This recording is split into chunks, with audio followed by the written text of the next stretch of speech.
I'm all for transgender rights. Growing up in the 1980s was actually a very progressive time for gender politics.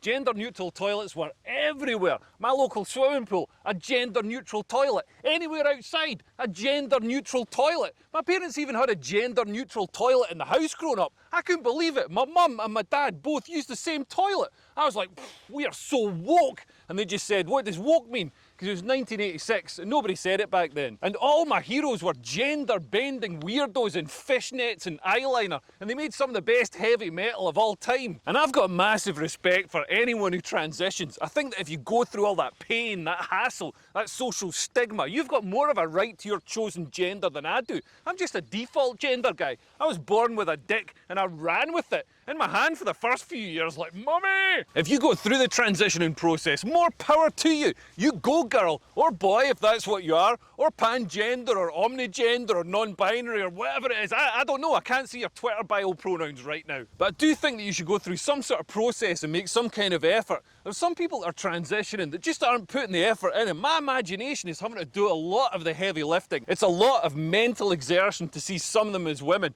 Why am I having to do the work? It's not my transition. At least meet me halfway. I mean, I'll go along with it, but it's like when they used a rubber head for Arnold Schwarzenegger in Total Recall. I mean, I'll pretend because it makes the film better, but we all know it's not actually Arnold Schwarzenegger's head. I mean, come on, just make an effort. You can't say that gender's a social construct and then refuse to conform to any elements of that social construct. Just put on a frock and some lipstick, and when you're at the bar, say, I'd like to have a glass of Chardonnay, please, and then I'll call you whatever the fuck you want. But at least shave your legs and put on some eyeliner. I mean, if Motley Crue could do it and maintain heroin addictions at the same time, you've got no excuse. And I get that it's much harder for men to transition to women than it is for women to transition to men. If a woman wants to transition to being a man, in a lot of cases she just stops shaving. You know, she takes hormones, she grows a beard, and people might look at her and go, I think that man's got tits. If a man wants to transition to being a woman, it's a totally different story. He's got to take hormones, he's got to undergo extensive surgical procedures to shave down his brow bone and his jawbone, have his Adam's apple removed, have tits put in, have all body hair removed, get a whole new wardrobe of clothes, learn to walk in high-heeled shoes, find high-heeled shoes in size 14, and talk in a high-pitched voice. And at the end of all that expense and effort, people are just going to look at them and go, I think that man's got tits.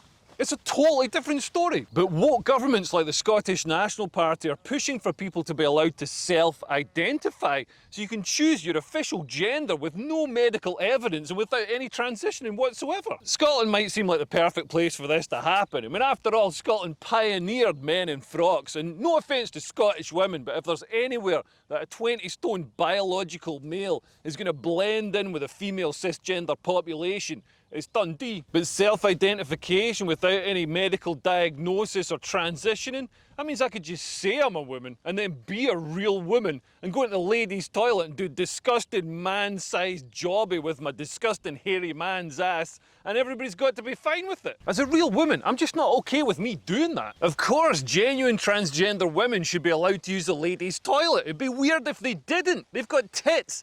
But I also see the point that, like, women's toilets and changing rooms should be a safe space away from men who might use the self-identification loophole to get access to that poop hole. And this has become an intractable argument between trans rights activists on one hand and feminists who are branded TERFs, trans-exclusionary radical feminists, for wanting safe spaces for women on the other hand.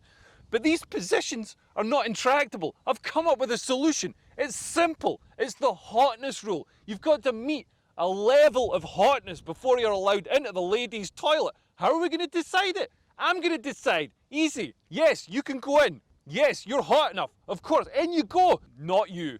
Not you. Not you. Oh, but Leo, isn't this just reinforcing patriarchal beauty standards and objectifying women? Yeah, it is, and it's fucking brilliant. And I'm fair. If you're a cisgender who doesn't make the grade, sorry, no ladies' toilet for you. Get in the men's. But of course there are upsides to self-identification and trans rights as well. I mean, if you're a male athlete and you're sick of being 278th in the world, you can transition and be #1 in the world and be breaking records left, right and centre. And it's a great time to be a misogynist as well. You can literally stand and cheer on a biological male crushing the skulls of female MMA fighters, and you're being a woke progressive. You're the good guy. Being born male and going through male puberty conveys certain certain advantages that women just don't get, as well as being able to parallel park and being able to drink white wine without turning into a total psychopath, being able to communicate when something's wrong instead of saying, no, I'm fine. God, will you please stop asking? I told you, everything's fine. As well as all that, going through male puberty leads to physiological changes like greater bone density, larger skeleton, greater strength and stamina. I mean, to put it into context, the Williams sisters, two of the greatest athletes of all time, #1 in the world. Well, one of them's #2 probably, but they couldn't beat the 203rd ranked guy in the world after he'd had a couple of shandies. That's what we're talking. There are downsides too. There's been a huge increase in the number of children transitioning with puberty blockers, hormone treatments and surgery. But there's been very little research done on the long-term impact of some of this stuff, and any questions or criticism is seen as transphobic. And I get why woke people are trying to get children to transition before they go through puberty and develop the big hands. They're thinking long-term. They're thinking 15 years down the line. They don't want to get a hand job off a transgender woman with big hands. It makes your dick look small. And if you're woke, you've probably already got a pretty small dick anyway. But we really need more research into the long-term impact of children transitioning. We do know that the side effects can include some pretty nasty stuff like infertility, cancer, osteoporosis, dyeing your hair blue, creating annoying TikToks. And some kids are being rushed through the treatment. This kid Garrett in America was prescribed hormones on his second ever appointment and then castrated 3 months later. I mean, I hate to sound like a bigot, but can we just calm down a bit with the castration of children? Your childhood and teenage years are a confusing time. You're unsure of your body's changing so much. No wonder kids don't feel right in their bodies. Kids used to find acceptance in a subculture like becoming a goth or a metalhead, but now society's made transitioning the cool option. Be brave, be special, transition.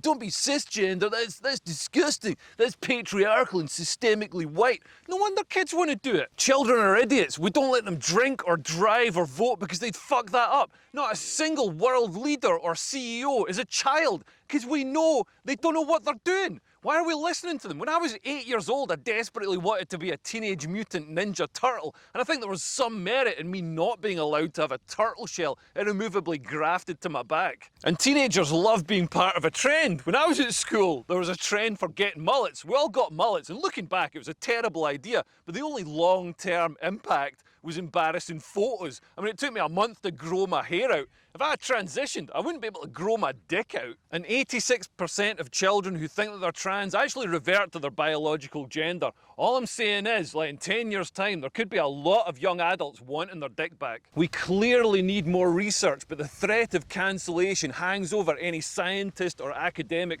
who attempts it. Abigail Schreier's book, Irreversible Damage, is a sympathetic look at the explosion in transitioning in America, but it's been denounced as transphobic. And in wider society, questions are seen as criticism and disagreement is seen as hate speech. Academics endure petitions to no platform them. They have talks cancelled, they're excluded from publications. Feminists are reported to their HR departments for liking tweets or querying why the word woman must be spelt womixing. Although if you ask me, feminists deserve all this shit. They're the ones who got the walk-on girls banned at the darts. Why did you do that? You don't even watch the darts. Why are you ruining our fun? And let's not forget the comedians, the real victims in all of this. I've been accused of transphobia before, and obviously doing stuff like this I'm not going to get on the BBC, so be sure to sign up to my Patreon for exclusive Patreon-only material and weekly Zoom shows. Well, they're supposed to be weekly, but, you know.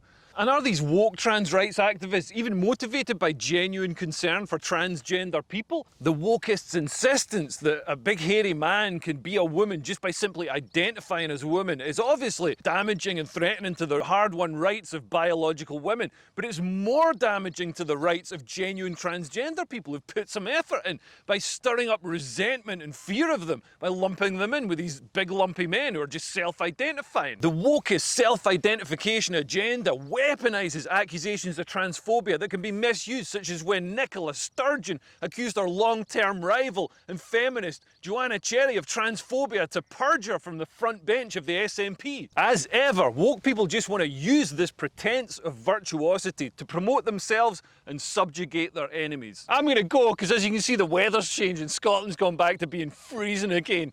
Thanks for listening. Please subscribe and click like or whatever you do on this thing. Cheers. Cheerio. I've been Leo Kerst. Bye. Bye.